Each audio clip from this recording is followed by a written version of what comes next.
আসসালামু আলাইকুম এভরিওয়ান। এই কচুটা গ্রাম থেকে নিয়ে আসছি। এটা আমাদের গ্রামের কচু। এই কচুটার নাম হলো মানকচু। খুবই মজার একটা কচু।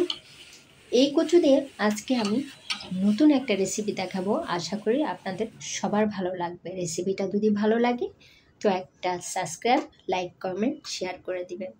চলুন দেখিয়ে দিই আজকের রেসিপিটা কিভাবে তৈরি করেছি আমি।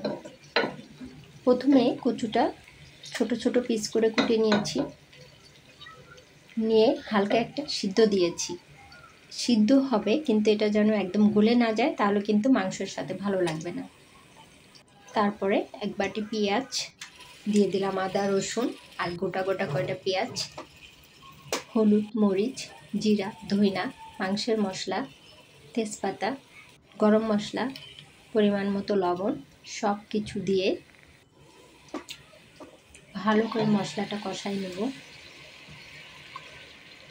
মশলাটা সুন্দর করে কষাতে হবে। যত মশলা কষাবেন তত আপনার তরকারিটা অনেক মজা হবে। মশলার কষানোর সাথে তরকারির মজা কিন্তু অনেক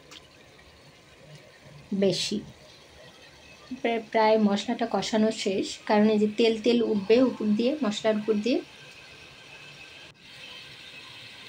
আমি সবসময় বাড়িতে গেলে আশেপাশে শাক সবজি কী থাকে সব কিছু উঠায়া রান্না করি, কারণ গ্রামের জিনিস আমার খুব ভাল লাগে। আর সার ছাড়া সব কিছুই আমার অনেক পছন্দ। এই কচু একদমই সার ছাড়া, আর কচুটার একটু বয়স হয়েছে, খুবই সুন্দর লাগবে, মজা হবে মাংসের সাথে। তো মশলাটা কষানো শেষ, আমি দিয়ে দিলাম কচুটা মাংসের ভিতরে। এবার ঢেকে দিব। কিছুক্ষণ পর হালকা সিদ্ধ করে নিতে হবে, মানে এমনিতে একটা বলক দিয়ে নিছি আমি, যাতে গলা না ধরে। এবার মুরগির মাংসটা দিয়ে দিলাম। আগে কচুটা কষায় নিছি ভালো করে, এবার মুরগিটা ছেড়ে দিলাম। সুন্দর করে নাড়াচাড়া দিয়ে মুরগিটা হালকা কষায় নিতে হবে। আর ফার্মের মুরগি তো এমনিতেই অনেক নরম থাকে, খুব সফট থাকে, বেশি টাইম লাগে না রান্না করতে। আর এতে বেশি পানিও দেওয়া যায় না, অল্প পরিমাণ পানি দিতে হয়। ভালো করে মুরগি মাংসটা মশলা টশলা মাখায় দিয়ে দিলাম চুলায়। এবার একটু ঢেকে দিব।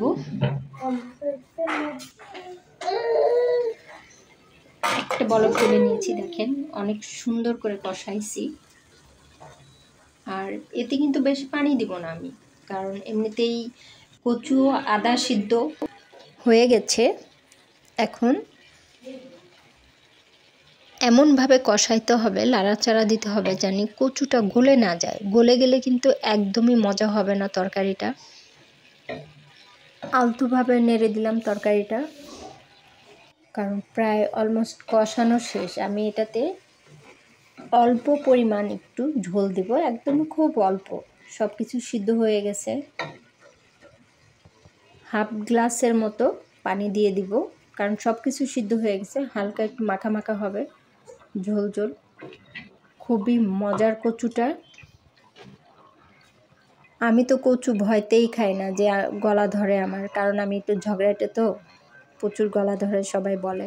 কিন্তু এই কচুটা খায়া মনে হলো যে না, আসলে ভুল কথা। এতদিন যেটা শুনে আসছি যে কচু খেলে গলা চুলকায়, এই কচুটা গলা চুলকায় না, অনেকই মজার একটা কচু। বলক উঠে গেছে, এটা এখন ডিম জালে রেখে দিব, অল্প একটু ডিম জালে রেখে দেব। আর লাস্টে জিরা গুঁড়া করে উপর দিয়ে দিব। এটা খুব সুন্দর একটা ফ্লেভার আসে, আর খেতেও অনেক মজা হয়। জিরা ভেজে ছোট্ট একটা কৌটাতে রেখে দিয়েছি, এই যে উপর দিয়ে ছিটাই দিয়ে নামাই ফেলবো। এই হয়ে গিয়েছে আমার রেসিপি। দেখেন গরম গরম রেসিপি, আর গরম গরম ভাত কিন্তু খুবই মজা। ছোটোবেলা আমার মা চাচিরা এই কচু রান্না করতো, তো আমি খুব খাইতাম না, খুব জোর করে আমাকে খাওয়ানো হতো। কিন্তু এখন দেখলাম না, নিজে রান্না করে নিজে খাইলাম, খুবই মজা লাগলো।